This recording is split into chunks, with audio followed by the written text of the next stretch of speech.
Hey guys, it's TP. The Paincast has our first sponsor, and it's Southern Promotions Group. Southern Promotions Group is your one-stop shop for screen printing, embroidery, and promotional products. It's located in Cleveland, Tennessee, and their office is at 3535 Keith Street. I know Dad has used Southern Promotions Group on several occasions and has always loved the service and the product that Travis puts out. You won't find a better guy to handle all of your team's needs. Check out southernpromogroup.com for more info. That's southernpromogroup.com. This episode is also sponsored by Payne Mortgage Team, where we are reinventing the mortgage process.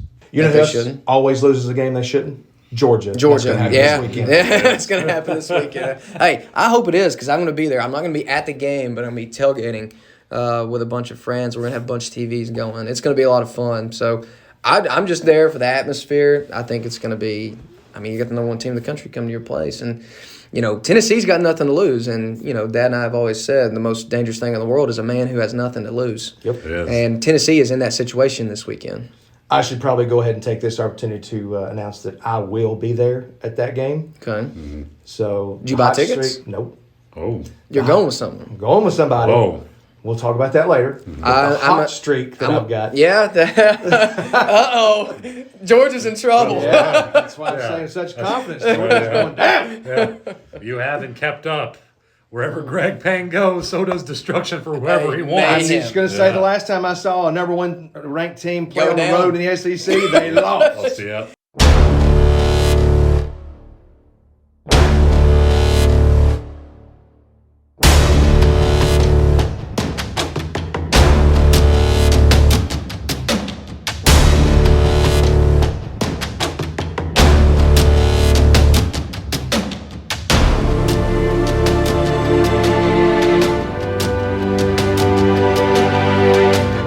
Welcome into Paincast, episode 5. Here with my real son, Tyler Payne, and my work son, Ryan Beamish. I'm Greg Payne, and we're going to talk about a little high school football, a little college football, and then we're going to talk about maybe a controversial topic of, well, it'll be controversial because I'm going to say controversial things. Imagine that. Of youth development, most specifically when it comes to baseball, but these things I'm going to say have to do with all athletics and really the job of a parent, their role in that process. Okay, so before we get going to any of that, we'll save the best for last. Let's talk about high school football. Now, we haven't talked about that much here, but, being as that I coached for several years, I'm still connected at some schools. And Tyler, of course, you played at McCallie, you coached at Bradley, so you're still connected and care about both of those programs. And Ryan, you don't know anything about football at all. Unless it's fantasy football. Unless it's fantasy football. We don't have that segment just yet. No. So regardless, Ryan, you can still act like you know a few things there, and you got the best voice of all of us. So I'll play it off well. Yeah, very good. That's kind of how I... How's Ravenwood doing? What kind of year are they having? I can look up a score real quick if you want me to look it up. You're not even keeping up with your alma mater's They football won against season. Whitehaven. I know they were doing... I think the only loss they had against was Summit the last time I checked, and someone was top of the conference. So Ravenwood's not bad. No, they're not bad. Obviously, they won a few state championships. One against Maryville in the past, the Giants of Maryville. Yeah, the Maryville is that's a decent football program. They're slightly. Yep. They're okay. Yeah. So that was always good. I know Coach Will Hester changed that program around and helped produce a winning program out there, and that was always huge in Middle Tennessee. But now, since being out in East Tennessee, it's been hard to keep track of some of those things. Personally, you just repeat what you've been told. Yes, I do. I am just a de facto set media guy when it comes to those things. I just spew out whatever they tell me to. That's it. Right. He's too focused on mortgages right now. Right now, he's trying to build an empire with me. So that's it. So all right, let's talk about Georgia high school football first, and then we'll transition over to Tennessee. We have playoffs starting in Georgia. And Tyler, you were down at the Ringo Rock Mart, what essentially wound up being the region championship game. Yeah, it basically was. It wasn't, of course, that no one makes their schedule out hoping that's what's going to happen. Yeah. But for all the TV contracts, that worked out really well. Yeah, it was kind of cool how it worked out. Yeah, for those two teams to be battling out for the region championship would have been Ringo's first region championship in football. You might have heard they got a pretty good baseball program, so they have a few. Yeah, they have a few there. They have a few region championships there, but.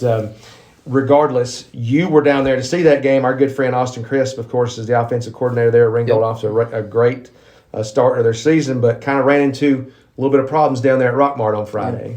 Yeah, the biggest thing that I saw was Rockmart was so much faster than Ringgold. And I don't know if Ringgold's played anybody this year that kind of moves around on defense and offense like that. I think something that actually might have benefited them was, I don't know if it was the first or second. I think it probably was like the second drive. Rockmart's quarterback, they run like a shotgun veer. That's kind of what they do.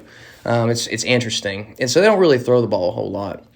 But their quarterback on the second series they did a little QB sweep to the left, and Ringgold's quarterback made a really good play and hit him pretty good, and he never got up.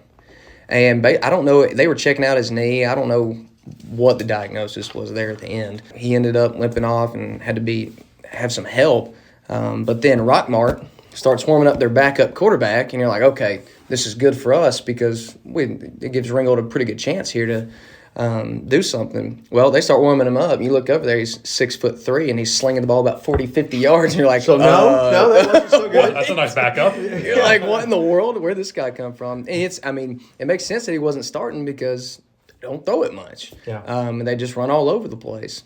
But it seemed, there in the first half, the first couple of drives, Rockmart was just jet sweeping them to death. And didn't really seem to have an answer for it because I don't know if they would pull. It looked like they were pulling a guard, and they would seal that side. They would just basically go to the field, and they would seal that side, and whoop, there they would go. And Ringgold didn't really seem to have an answer for it until probably late second quarter, and then well into the second half. They kind of figured it out. But for a team in Rockmart that I think was averaging anywhere from like 40-plus points a game, to only score 18, to hold them to 18 was impressive. To me. And then Ringgold did a really good job moving the ball up and down the field. It's just they'd get in the red zone, and it was like Rockmart had a bend but don't break defense. Mm-hmm. And I think they had to kick 3 field goals, made 2, missed 1. All in all, I thought it was a good game. I really thought it was going to be a lot more high scoring when I went down there, just because I knew how explosive the offenses were, but it really turned out to be a defensive game. Ringgold fell a little bit short, but who knows? Maybe they'll make a pretty deep run in the playoffs like they did a couple years ago with Slade Dale. Slade Dale at the quarterback, they made it all the way to Final Four. Final Four. He was an elite player, kind of a player that you don't really see in Northwest Georgia a whole lot. But Slade was special. Ringgold, of course, hosts Hart County next Friday night. I guess it's Friday night, right? I know some of the games are having to be played on Saturday because of a referee shortage or some sort of I didn't know that. something. But I don't think that's Ringgold. I think they're playing Friday night. Gordon Lee down in Single A, I'm not sure. Now listen, don't take this as the final word because I really don't know. I just read something somewhere that some of the games were moved to Saturday. Gordon Lee, they played Tryon this weekend. Friday, it didn't come out too well. Of course, Tryon kind of paid them back for the thumping they put on last year. That's part of a rivalry. That's how that works. Yeah. If somebody gets you pretty good, the next year you're going to try to, when you can get them, you're going to try to, I guarantee you try to score 50. Yeah, Logan Peterson and I were sitting there at the Ringgold game, and we were checking on the Gordon Lee score, and it was like, 29-0 at the half. I said, buddy, they're going to try to score 50. They are going to try to score 50. And they almost got there, but they didn't. Yeah. Because, Gordon Lee's team last year was pretty special. Right. And that's the only thing that Gordon Lee can kind of take away from that was at least we didn't go at 50 like they did. Yeah, like they did, Which is really not a good thing to have to hold yourself. But Gordon Lee is in the playoffs, and they are what did I say they were? 4 seed? Number 4 seed out of Region 6. Yeah. So they will travel. They will travel Friday night, and they travel to Washington Wilkes. Washington Wilkes is a traditional football power. And they out of South Georgia? Well, to us, anything past Atlanta South Georgia. Is South Georgia, but that's really not true. It's not that far. It's not that far to South Georgia. We played down there at Washington County a time or two. Took my Gordon Lee guys down there and played baseball, and when Brad was coaching down there. So we've been down that way. Washington Wilkes and Washington County, they're both strong football powerhouses. So that's going to be a tough game for Gordon Lee. But anyway, then moving on, we've got who else did we talk about, Tyler, that we were saying is in there? There are so many teams. Yeah. First round of the playoffs. You're going to see some big mismatches because 4 teams, sometimes from certain regions, they don't. Calhoun and 5A. They don't belong there. Yeah, Calhoun. First of all, it was news to me that Calhoun's in 5A. I had When no we were there, they were idea. 2A. They were 2A, yeah. Yeah. I had no idea. And then the multiplier, I don't understand. I'm not going to make anybody, my friends at Chickamauga mad, but I just simply don't understand the multiplier at all, how they're getting to stay there. But Calhoun they're on the road. They lost to Cartersville, I think, last weekend. So they're not on the road. They're the 2 teams, so they host Decatur. Yeah. Then they'll be on the road, more than likely. And then they'll be on the road. Northwest Whitfield, I think, is also in the playoffs. I can't keep up with what classification they're in. I think they're 4A. Is that right? I'm not sure. Man, you can tell that I have not been coaching for a while because I just don't know what classifications people are in. Heritage, of course, is in. They're they're team 3. What's crazy is Rockmart's actually going down to 2A next year. They are. Yeah, so they're going to have a chance to do something special. Yes, Rockmart hasn't always had a traditionally great baseball, athletic program, but they've been a lot better lately. So, also like I said, Heritage, they're the 3 seed, so they're on the road at Luella. So Northwest Whitfield is the 2 seed. They're at home against Fayette County.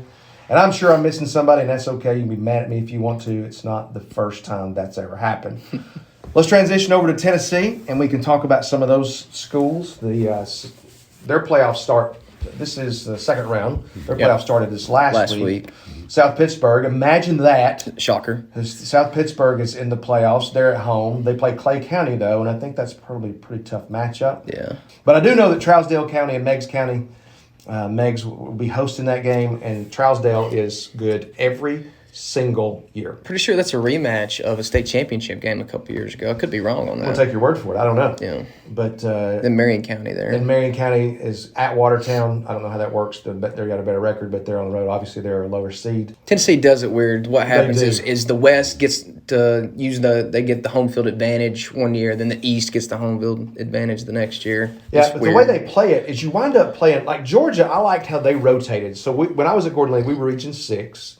And one year in the playoffs, we'd match up with 5. The next year, we'd match up with 7. The next year, we'd match up with 8. Mm-hmm. So you didn't wind up playing the same people. And since there's 4 different quadrants, there's rarely rematches. We made the playoffs all 8 years, and we wound up playing, I think we played Thomas Aquinas a couple times, Lakeview Academy a couple times. Back then, it was not like Tennessee's. Tennessee's, you got to make it out of your little sectional or regional or whatever they call it. And you wind up playing. So Bradley, no matter what happens, they're going to run into Maryville early. Yeah, they are. They could have the 2 best teams in the state. It doesn't matter. It doesn't matter. They got to play early. Yep. And I used to say this down at Gordon Lee. I used to say it doesn't really matter. Your playoff matchup doesn't matter. People like to complain about that. But if you've got a team that you think can win it, you're going to have to beat all the tough teams anyway. Yeah. So you may as well not worry about it. Yeah. But if you've got a team, and really, there were times we would make it in the state playoffs, and I knew we couldn't win. Yeah.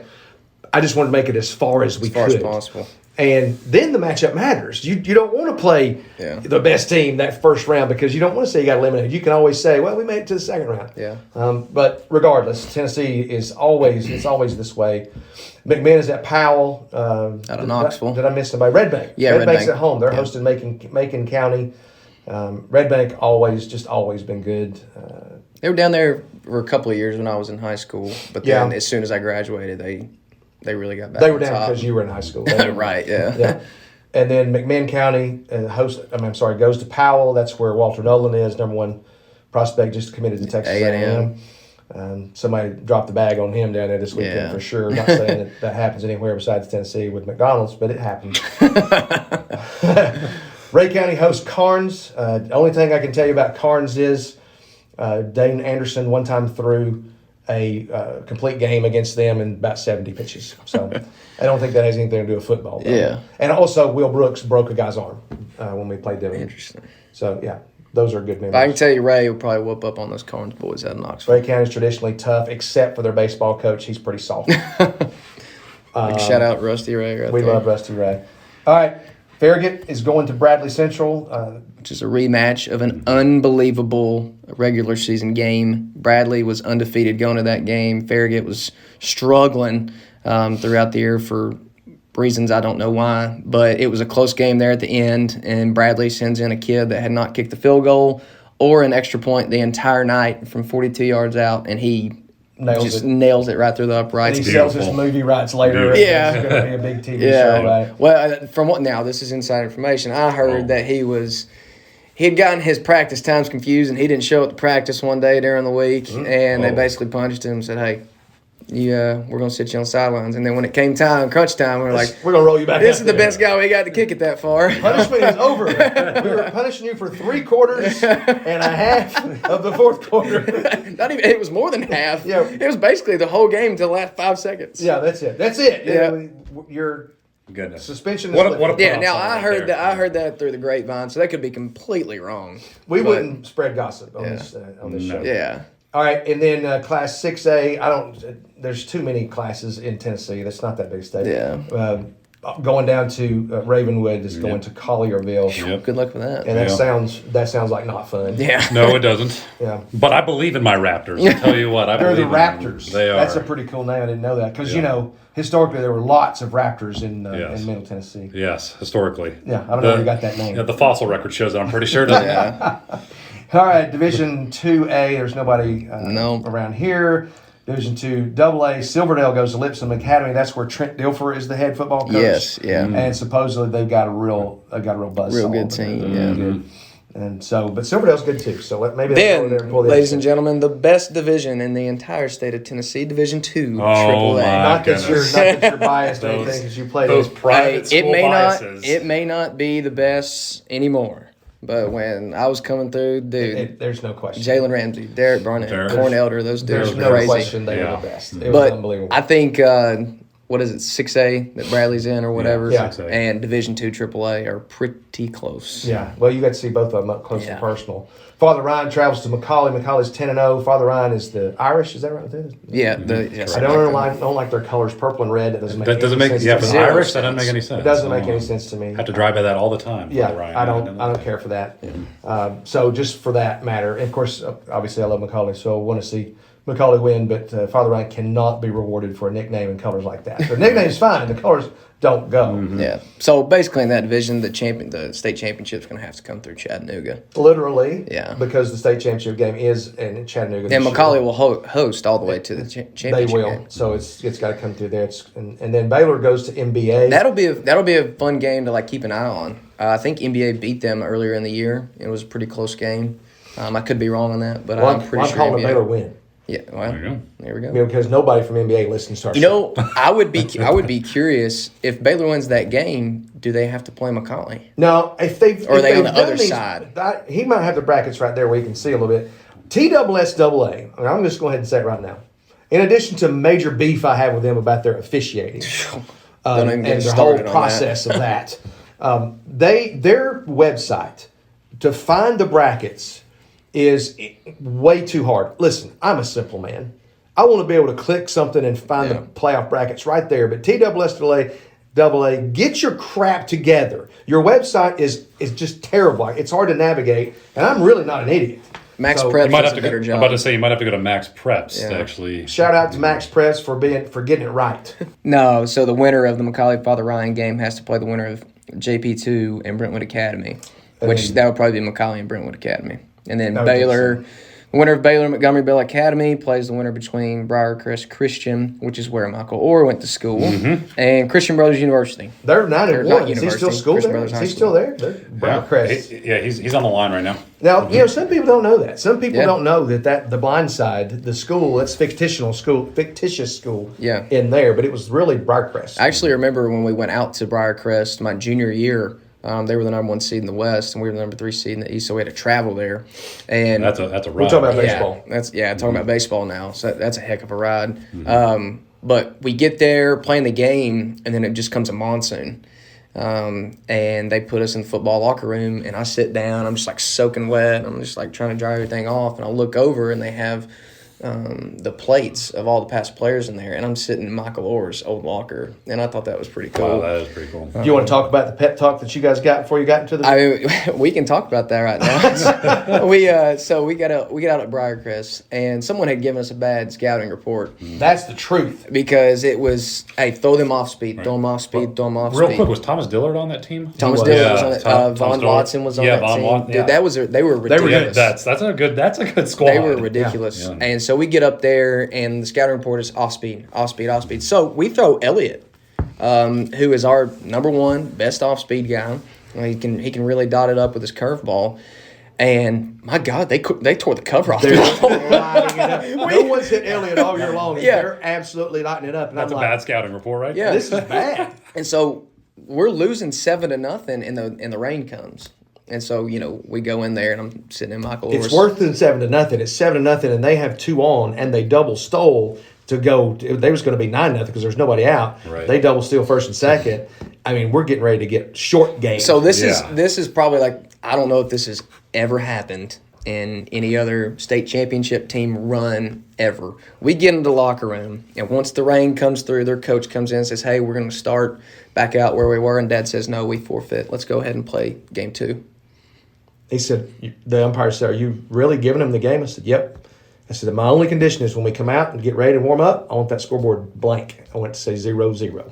I don't want my boys coming out there seeing 7-0. And This game's over. And it paid off because we went back out there. I started the game. I didn't have my best stuff. I think I went 2 innings, and then we gave the ball to Spencer Morgan, who just sacrificed his arm. He's got a really good story. Yeah. And we threw a combined 1-hitter and run rolled him. And then We did. Wow. The next day, we just kept to throwing play game 3. fastballs. Yep, we kept throwing them fastballs, and they just could not hit it. Impressive. Impressive. That was the game where we bunted our 3-hole hitter, we bunted our 4-hole hitter, and the third baseman for that team cried. Started crying. Well, he was a freshman. He was a He was a freshman. big old boy. Now, he was in the lineup because he could swing it. He could really hit. But we And- found that weak spot, and we That started defensive pressing on weak it. spot, yeah. And the first one he fielded, he tried to throw to first base. It was wet. His foot slips. He throws it all the way down the right field line. That's tough. I mean, it was Christian Burnett is the one that bunted it. Uh-huh. He threw it so far down the line, Christian got to second. Most people would get to third. Yeah. But Christian got all the way to second. And then Winston was up next, so we bunted again. Bunted again. Old Winston. And Hey, Winston can run. The year that I stole like 50 bags, Winston was second on the team with he had like 15. Yeah. And he didn't get caught. He was like 15 for 15. Yeah, he was Some long perfect. legs. I got caught once by Walker Grisani. He went to Vanderbilt. Oh Yeah. my God, he hosed me. He was happy about that, too. Yeah. And He then, let me have it when we went out to Team Tennessee. He was Yeah. like, "How many times you get thrown out this year?" I was like, "Just you, buddy." You're and the he put the ball right there. It was, Yep. I mean, his first Perfect game in throw. the Final Four. But Winston one time stole third unauthorized. Oh. So he's running towards me just with the look. And if you Yeah. know me at all, you know the look. And he was safe, and I said, you better be glad you were safe because I'd have killed you. All right, moving on there. Yes, the state finals will be in Chattanooga this year, which is it's where it should long be. overdue. I mean, it should have never been in Cookeville in the first place. I think what's really cool is, they're going to have the state championship there, but the teams that play next, they have them over in the convention center where, I guess there'll be food or whatever. They can do their walkthrough, get ready for the game, do tape and stuff like that. And then they're going to put them in charter buses and police escort them to the stadium, which for a high schooler, Wow. that's pretty freaking cool. Wow. I mean, I would have loved to have done something like that. yeah, that's very cool. And I'll be there for that. Yeah, no, I'll be there. Is that Finley Stadium, is that correct? Finley, Yep. yep. Yep. So that's really good. Okay, so that's kind of where we are with high school football. Good luck to all the local teams. We hope each of you win it, except and that can't happen in Division II, AAA. So Yeah. we're going to say we hope McCauley wins. Let's it go because Big Blue. We love some people at Baylor. We know that, but in the end, when it comes down to it, It's always better to Big be Blue. dead than red. that's not true. High school, we were red. And listen to another thing. High school, we would play Rossville, the hated Rossville Bulldogs, right? And we would go over there, and as soon as we went over there, it didn't matter what it was, but specifically basketball, because the energy and that matters. The students matter, and it doesn't. They don't really matter in baseball, but they mattered in basketball. And as soon as we walked in there, they're chanting KILL Kill Red, which I thought was fantastic. But can you imagine doing that today? Oh my gosh. gosh, it would be a national news story. It would be. this how awful. Immediate cancellations. Yeah, we gotta fire the coach. Fire the AD. We gotta fire the AD. We gotta fire the principal. We gotta start all over Yep. with administration of school because those kids spelled out kill. Hey, instead of that, now we got some "Let's Go Brandon" chants. We do have that, Oh, and man. the left is losing their mind over it because they don't understand it. There's a school. It's called Brandon High School. And they're trying to figure out how to cheer for Yeah, you their can't say own that. team now. Yeah, but we're not talking about politics on this show. Anyways, moving on. Right, so we got to move on. Let's talk about college football and talk about the undefeated Tennessee Volunteers. 1-0 since last week. That's right. They beat the undefeated Kentucky Wildcats. Yeah. Well, listen. Now, as a longtime Tennessee fan, I absolutely hate Kentucky. And Tennessee's beaten Kentucky 34 of the last 37 times. So I'm listening to the thing last night, and my ears are bleeding, and I have tears in my eyes because of Beth Mowens. And she's absolutely terrible. And all she wants to talk about is the possession of time. Well, time of possession, yeah. You know, golly, seriously, she mentioned it every single drive. Every single drive. In case you didn't know. In case you didn't know, it was terrible. And then they ran into 99 plays and all that. All that matters is the scoreboard, really. That's all that matters. At the apartment, we probably had about, 15, 18 people over there. And as soon as we started hearing her talking, we turned the volume down and started playing music and just started watching the game. Watch the game. It's brutal. I know that's terrible. It's but not it was a just sexist thing. Even if you think it is, I don't care because I know better. But I cannot stand the way she calls a game. And then the guy that was doing the game with her was Who was that equally guy? as bad. I don't know. I'm pretty sure he won some contest that we're going to get to call a game. Yeah. Because I never heard of him before, and he was terrible. Someone made a good point. I think it was Derek Duran on he said, I would preface this with Auburn sucks. Yeah, but that's not really a good point. What you're getting ready to say. It wasn't really. I think, it's a prime. I get it. It's a primetime game. It's 7:00. There should be better commentators for that game. Somebody's gonna get her every week though. There's 1,000 college football games on each week. There's not enough good commentators. Yeah. You're gonna get Beth Mowens at some point in time. So Tennessee drew the short straw. But to finish Derek's comment was he was like, if you had a better team, you'd probably get better commentators. Which there's kind of a good point there. But listen, this is SEC football at 7:00. There should be some pretty good commentators on there for that. Yeah, that's just ESPN trying to force their agenda down everybody's throat. Yeah. I see that for what it is. But whatever. Tennessee defeats Kentucky. That's the other thing I was going to say. Beth Mowens tried to say, since Mark Stoops has been the coach, he's kind of turned that around. Is he? Is he turning it around? Because it's still Tennessee in the last 37 years is 34-3 against Kentucky. Stoops has 2 of those wins, and if you want to count that as turning it around, okay, but that's all in a matter of how you look at it, which is typical of today's media, of course. Anyway, Tennessee wins. That's a good win for them because it's on the road, ranked team. That you just gotta like the way that they play for Coach Heupel. I like the way the program is. Can he recruit? We'll see, but it's a whole lot better than it has been, and I don't have to put Josh Heupel on my holiday wish list just yet. So regardless, Tennessee wins. Georgia wins to set up Georgia's bitter disappointment coming up this weekend in Mayhem Stadium. Talk about that game. I really think offensively it is going to be Georgia's defense biggest test so far. Which isn't saying a whole lot because Georgia hasn't really played a good offense besides Auburn. And yet, that is not to take away from Georgia's defense. They're elite. And I really think that Tennessee's going to have a very hard time up front with their front seven. Tennessee gives more sacks than anybody in the SEC, and I think that's going to make for a long day. They better take the expert advice of Greg Payne because I used to coach sixth grade football. Better run a lot of screens. Better be a lot of screens. And, I don't think – nobody runs an offense as quickly as Tennessee does. I think if Tennessee's able to stay on the field for a long period of time, which they proved not to be able to do this past time because they scored so quickly. Now, how do you know that? The time of possession, did you keep up with that during the last game? I did keep up with the time of possession. But anyways, I think if Tennessee's able to slowly march down the field, maybe use some screens, that might wear down that defensive line, which might even it out a little bit. Still, I don't think Tennessee wins the game, but I think it's probably Georgia's biggest test so far when it comes to their defense. So I don't know. We'll see. Hooker is having an unbelievable year up there. It's far better than I ever thought he would. I didn't even know who he was until he ran out there. I remember a few episodes. Some guy named Tyler Payne said Georgia is overrated. I just want to check in with him again. So I'm gonna update you on that. I still think Georgia is overrated. I think Georgia has become Alabama, light, like early 2010s. They have a terrible offense. Their quarterback is average, if not below average, and their defense is ridiculous. And that's why they're in so many games. I think if it came down to it and they have to do, and it's a shootout, and their defense starts to give up some points, they're going to lose that game. We can't move on from the college football without talking about the fact that Florida got absolutely boat raced. By quite possibly the Kakalaki. worst South Carolina team in recent memory. Yes, and they've won 5 games. How is that? And here's what's even crazier. So this is a little shout out to Jake Rogers. One of Jake Rogers' buddies was the GA at South Carolina this year, and basically it came down to it. And South Carolina, hell, their quarterbacks got hurt or whatever, and they asked their GA, "Hey man, you want to be the quarterback?" Oh my goodness! And Jake's, I was on the phone with Jake, and I was like, "Dude, I can't." And they won that game. I guess it was against East Carolina or something like that. Yeah. And I was like, "Dude, that's a crazy story. How is this not?" ESPN was talking about it quite a bit, but at some point in time, had South Carolina actually had a good year, that would have been a movie script. But did he beat Father Ryan on the road? No, he did not. That's a story for another day. That's right.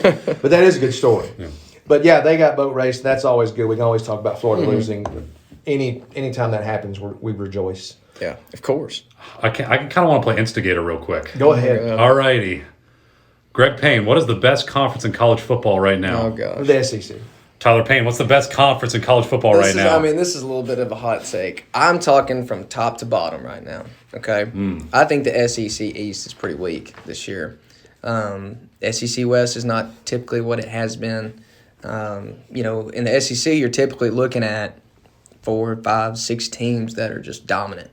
Right. Sometimes you got 5 SEC teams in the top 10. This year we're not having that. We've got 2, and they're both at the top. So in my opinion, the way I look at it, and you can completely disagree with me, which I know Dad already does, but I think the Big Ten is probably the best conference this year so far. If you're going from top to bottom, like all around. I mean, Michigan State, even though they lose yesterday, overrated to Purdue, and then Purdue beats Iowa. Overrated. Michigan loses to Michigan State. So you got a bunch of one-loss teams in there now, which it makes it interesting, and you can start talking about the college football playoffs and how they're screwing Cincinnati. All right, so Michigan State drops out of the top 4 this week. They have to. Because they're overrated. All right, so Oregon goes into 3. You bump Ohio State up to 5, all right, or to 4. And then you got to move Cincinnati to 5, right? Even though, did you watch the game? Yeah, they really should have lost that game. Yeah, they really should have. The Lord intervened on that. Yeah, that's the only way you can say that. The Lord wanted Cincinnati to win. He wanted Cincinnati to win to cause chaos at the end of the year. So I don't know. It's going to be interesting because I think the only way Cincinnati gets in now is obviously I believe they win out, but Georgia's going to have to beat Alabama in the SEC championship game for Cincinnati to get into the Final Four. Right. And Ohio State's going to have to win out, and Oregon's going to have to win out. Right. I think that's the only way they get in. Is Oregon going to win out? I don't know. The Pac-12, Oregon does this every year. They always lose a game that they shouldn't. Right. And they lose to Stanford this year. And so I don't know what I don't really pay attention to those West Coast teams. But I mean, I'm sure something crazy will happen in the Pac-12, and Oregon will probably lose another game. You know who always loses a game they shouldn't? Georgia. Yeah, it's going to happen this weekend. Hey, I hope it is because I'm going to be there. I'm not going to be at the game, but I'm going to be tailgating with a bunch of friends. We're going to have a bunch of TVs going. It's going to be a lot of fun. So I'm just there for the atmosphere. I think it's going to be – you got the number 1 team in the country come to your place. And, Tennessee's got nothing to lose. And, Dad and I have always said the most dangerous thing in the world is a man who has nothing to lose. Yep. It is. And Tennessee is in that situation this weekend. I should probably go ahead and take this opportunity to announce that I will be there at that game. Okay. So, did you buy tickets? Nope. Oh. You're going with someone. I'm going with somebody. Oh. We'll talk about that later. The hot streak that I've got. Yeah. Uh-oh. Georgia's in trouble. Yeah. That's why I'm saying such confidence. Georgia's going down. Yeah. You haven't kept up Wherever Greg Payne goes, so does destruction for whoever he wants. I'm just going to say the last time I saw a number 1 ranked team play on the road in the SEC, they lost. I will say this. I tried to bring Ringgold some good luck the other night. So apparently what we found out is it only happens when Dad and I are together. Now, if we're separate, we bring a little bit of luck and we make the game close. Right. But got to be together for it to happen. So even though we may not be in the stadium, we'll be in close proximity. So that does mean mayhem, pandemonium will reign. It's coming. Let me say this. There's very little chance that Tennessee actually wins that game. Yeah. But if they do, there will be an awful lot of people who have to defriend me on Facebook. Yeah. Oh, yes. And I mean, Knoxville will probably burn to the ground. There'll be couches on fire. Yes. Wow, we've seen that before. Yeah. All right, so let's transition to some youth baseball stuff. You know why? Because that's what we know probably the best. We always have to talk a little baseball, even though it's not baseball season. And if you tuned in for some of the other talk than that, that's good. But don't leave, because this is practical advice and practical conversation for every parent, regardless of the sport, to just listen to. And I'm going to make a statement first, and I would just like your thoughts on it. And I want you to draw from your own experiences. You can talk about, you don't have to mention anybody's names, but you can talk about the friends of yours who had a lunatic for a parent with some of the stuff they did, or you can talk about things that you saw from some of your friends' parents that were really good, that you liked. But I'm going to make this one statement. Parents, if your child's dream and your dream for him or her are different, then his or her dream takes precedent over your dream. You need to change your dream. Yeah. Okay, so that's my statement. I would like your thoughts. Ryan, let's go with you first. That's true. I would say your statement is true, but like you've mentioned this before in the podcast, you have a right as a parent also to properly guide them with that dream at the same time. Of course, that's your job. Yes, exactly. Lucky enough for me, when I was 13 years old, I was actually playing travel baseball with a guy we already mentioned on this podcast, a guy named Derek Barnett on the Music City Stingers. He was a pretty good football player. I don't know if he's a good baseball player. He was a good baseball player too. Yeah, he could play. I was lucky enough to be on a team that had good cohesion with not just the players, but also the parents. And I think parents don't realize the impact that actually has on players. I mean, in some sense they do, but in other sense, us kids have better perception from what parents do off the field, I think, more than they think. Like we know, 100% we know like when you're talking smack about us or other players or something like that, even if it's our own parents. And that hurt, and that stuff gets stuck in your mind as a kid. You're very malleable as a kid with your mind when it comes to someone bad talking other players or bad talking other parents or parents yelling on the field, because we remember that stuff and that experience gets stuck with us. So it is very important to have a positive attitude, or if you can't be positive, just shut up.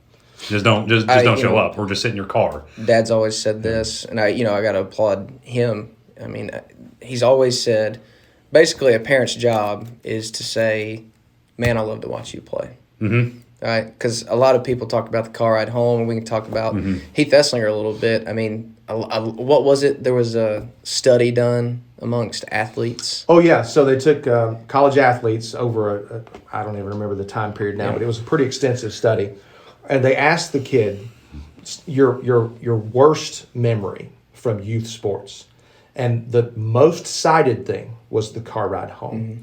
Now, listen, when I used to mention that to my parents at Macaulay, I don't think I even had this information at Gordon Lee. But you could see it was almost like someone took a knife and stabbed it right in their heart, because you're instantly convicted over that, because you don't want to be, as a parent, and you guys aren't parents yet, you're close. I'm close. I'm getting there. I guess we can go ahead and announce that on the podcast. Yes. Beamish is going to be a father. I will be a dad. Emily is pregnant. Thank God everyone is healthy, her and the baby. Due in April. So someone here has an April birthday, I believe. Yeah, that's right. That's right. Yep. Me. And you're talking to the Godfather. The family. Yes. Yes, and if you haven't ever seen that movie, that made no sense whatsoever. But if you haven't seen that movie, immediately go watch it right now. Pause the podcast, go watch the movie, 3 hours later, come back and finish come back and finish this. Yep. But regardless, yes, as a parent, you don't want to be a part of your child's worst memory of anything, worst anything. I'm sure that I am, in regards to like when Tyler played pretty high level.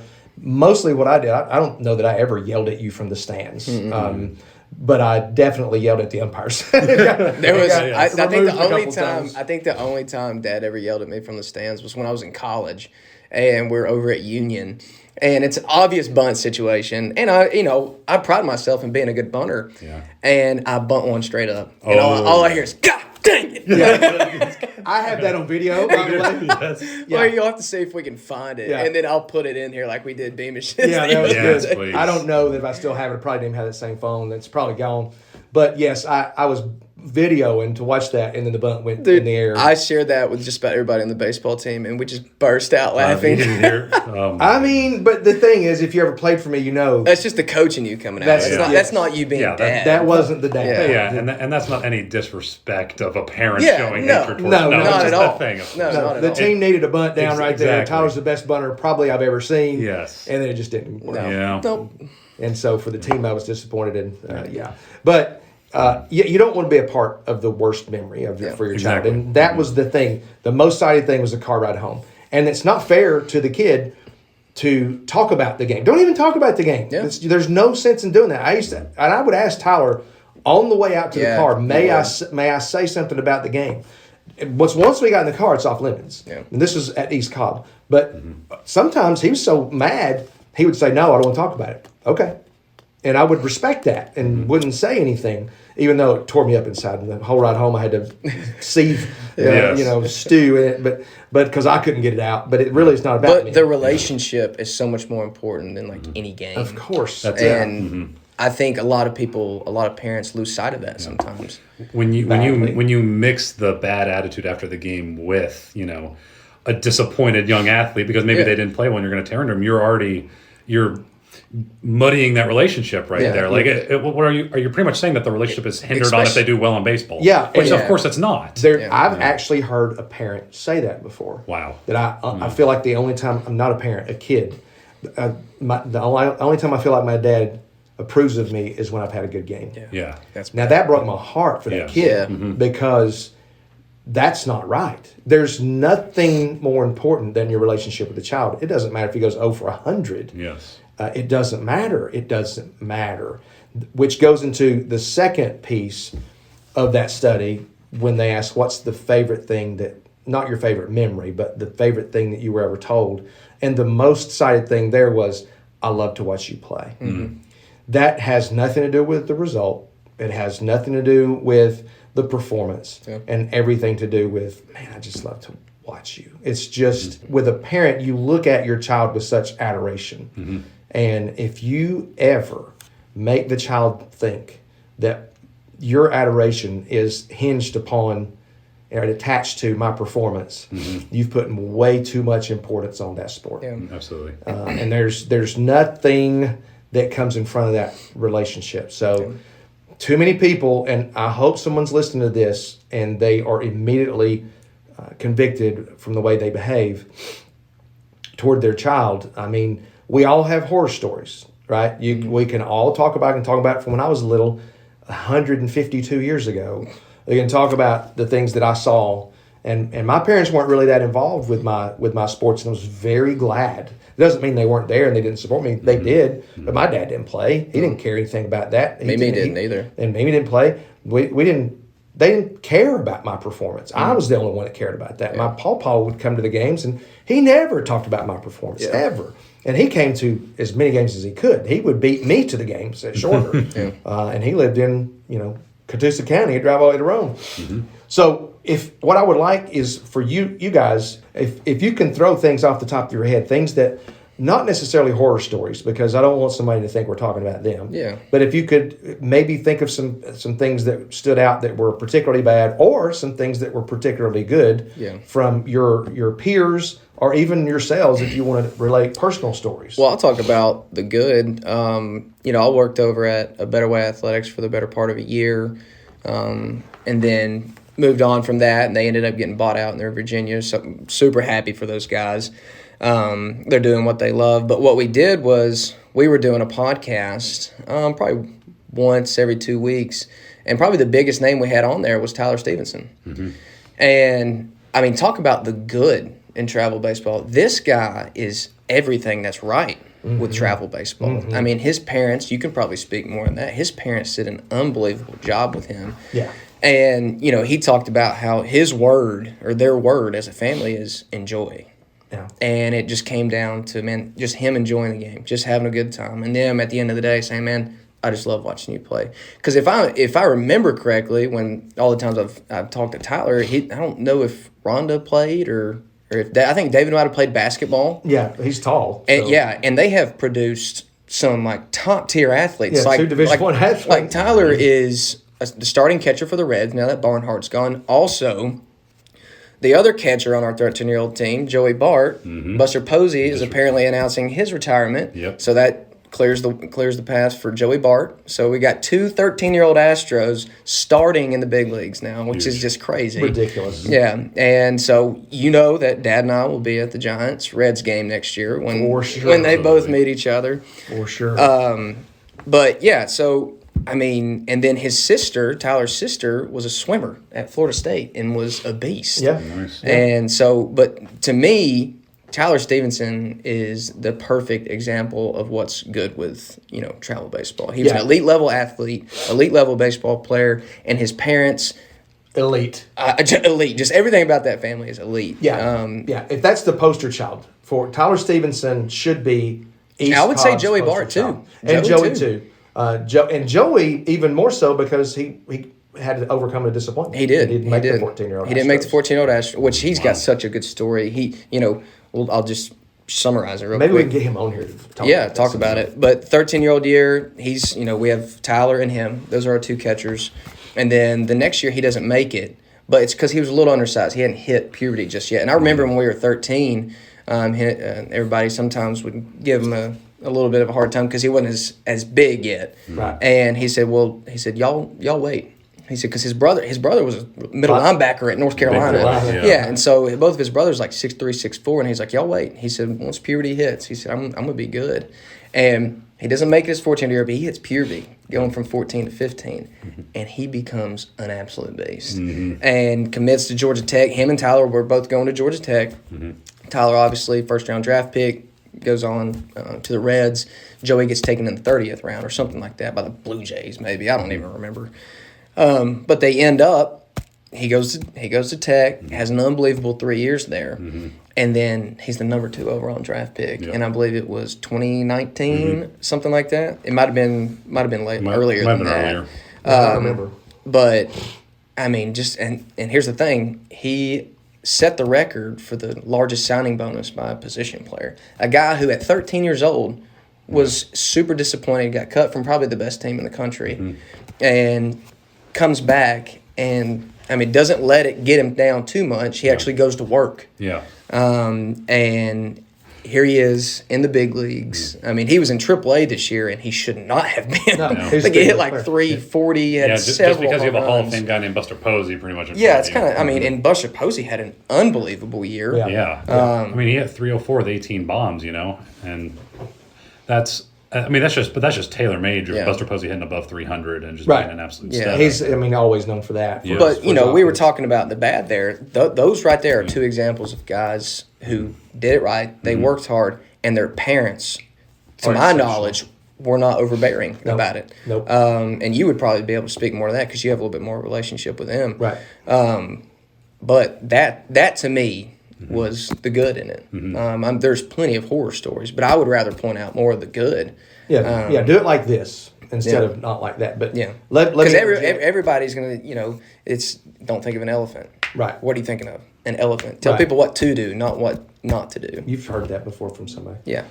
He's sitting across the table from me. So let me interject right there, because too many of you folks out there that are listening to this or will listen to this are upset that your 8-year-old didn't make the certain select team. It's not a big deal. It doesn't matter. And also, let me just say this. Rarely can I hold up myself up as an example of something on the right way to do things, but I never asked Tyler to go hit. Then I had all the stuff at my disposal. At Gordon Lee, I could have gone anytime I wanted to, gone to the cage, whatever. Macaulay, same Macaulay, thing. we had the baseball lived on field in our campus. backyard. Yeah. Yeah, and never did I ask. Now, one time I asked him to go hit in the cage. But, There you go. Yeah. But that was that's a well documented mistake. But Yeah. regardless, Tyler came to me and said, "Let's go hit." He came to me. I didn't make him go do that. He came to me and do it because if I had said, "Let's go hit," then it would have been more of a chore. Yeah. Or he would have done it because Tyler's a good kid. He would have done it because his dad asked him to, not because he wanted to.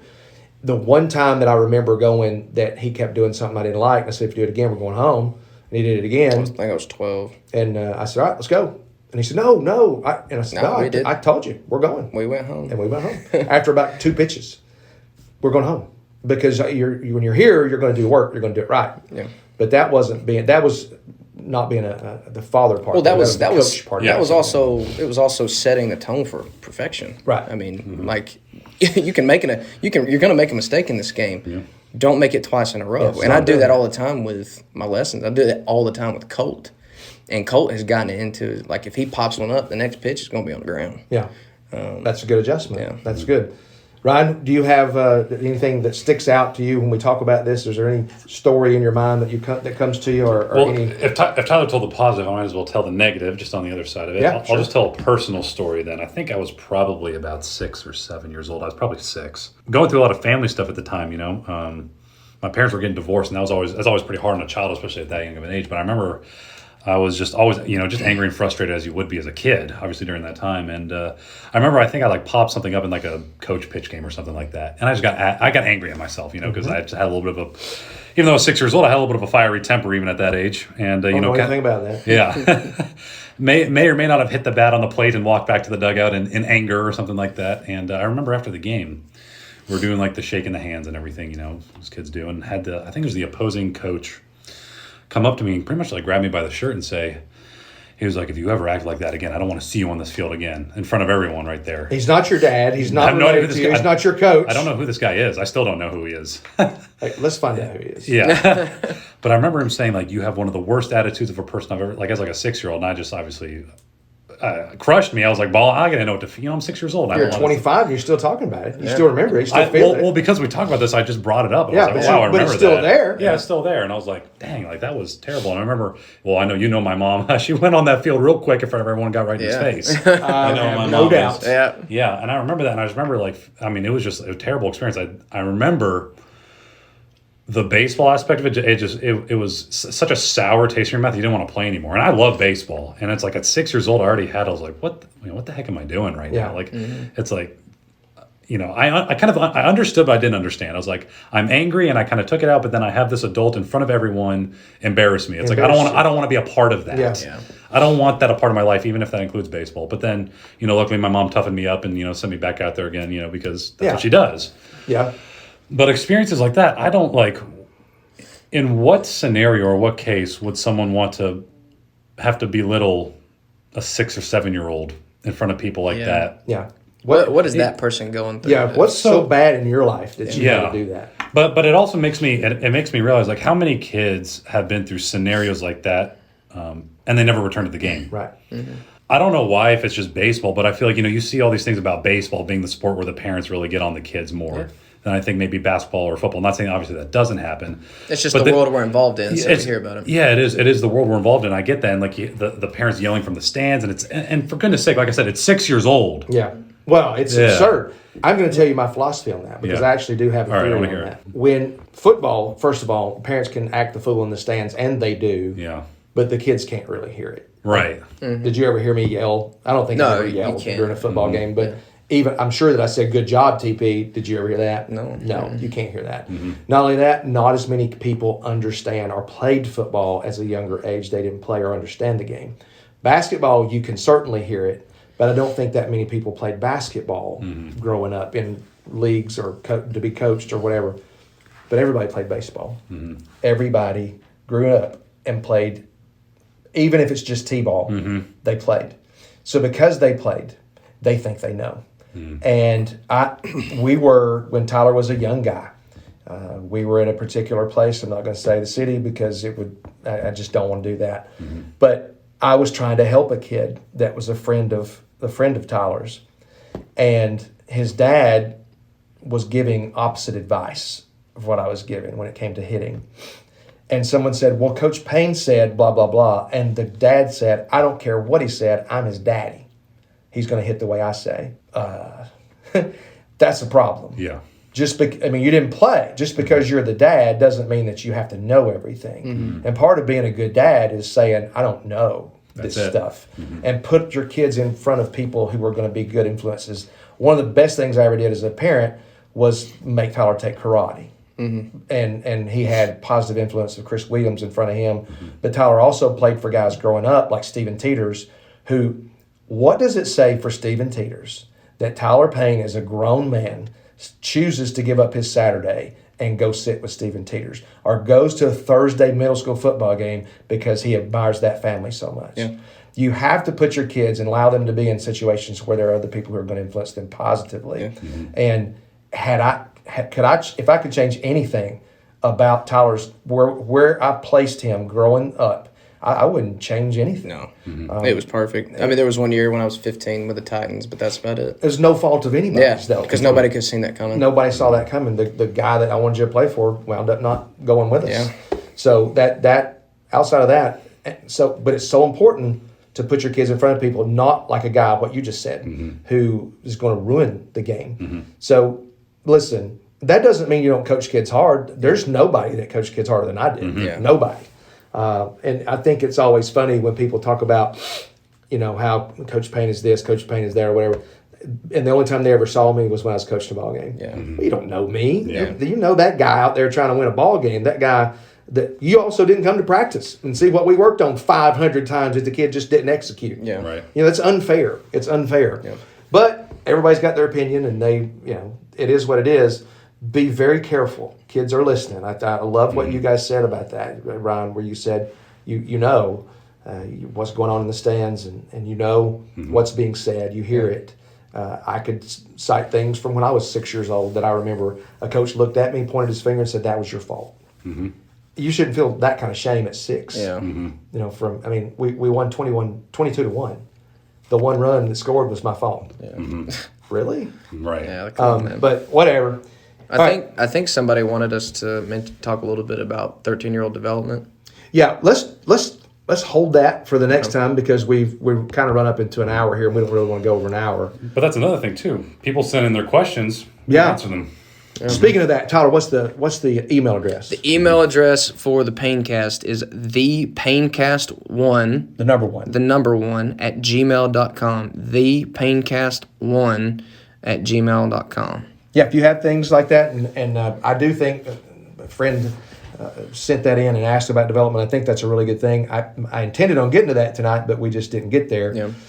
We will. I don't want to jam it in. I want it to make sure that it's something that we talk about a lot, because I have a lot of beliefs on that. So bottom line is, never, ever, ever sacrifice your relationship with your child for his performance on any athletic field or class or band or any of those things. Make sure that the most important thing stays the most important thing. Yeah. So, parting thoughts, any? Not really. I don't really have anything. I'm excited about the slate of football games this Friday night. I really think it's cool that Bradley gets to host a second-round playoff game against a team, that in the past has had their number a little bit, except for the past couple of years. Bradley's actually turned the tables on them, and they're wearing them out pretty good. Coldest football I ever went to was at Farragut. I don't know, but senior year at NBA was. Oh no, that's cold. right, senior at NBA. But I came prepared for that. I had Well, a the giant game sleeping before, bag. you weren't, which made it even colder. No, that's right. And I don't think NBA even knew it was going to be cold, because no coffee, no hot chocolate, nothing. I really considered suicide at that point. Yeah. To escape that from. No, I'm just kidding. That's not. Yep. But and then obviously I have the Tennessee Georgia game coming on this Saturday. Will you or will you not storm the field if Tennessee wins? I will not storm the field because, number one, of all the people that would, there'd be one guy go to jail, it'd be me. It would be. So I'm not going to. I can't possibly storm the field, but I can rejoice in the parking lot. There you go. Yeah. So it's going to be fun. It's always fun when your team gets to host the number one team in the country. Yeah, of And course. Tennessee's done that many times before. Playing in the SEC, that happens. I haven't been to Knoxville in quite a while, so I'm going to go up there. Tyler and I are going to try to use our Wonder Twin powers. Wonder if Clay Travis will be up there this weekend, because that seems to be a little bit of the recipe too. Oh, That's true. So we'll see. We'll see what happens with that. Ryan, anything before we go?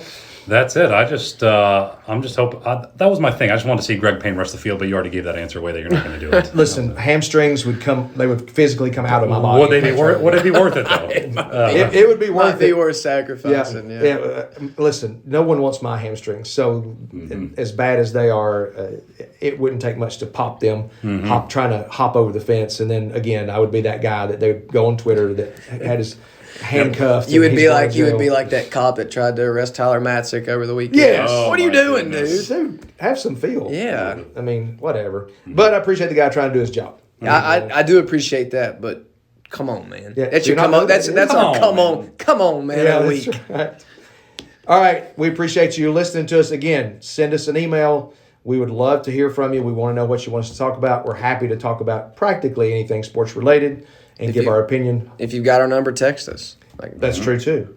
So until next week, when we were rejoicing over the volunteer victory over the Bulldogs. Absolutely. You heard it here first. You heard it here first. For my work son, Ryan Beamish, my real son, TP. Yes, sir. This is Greg Payne. Thank you for listening to the Paincast.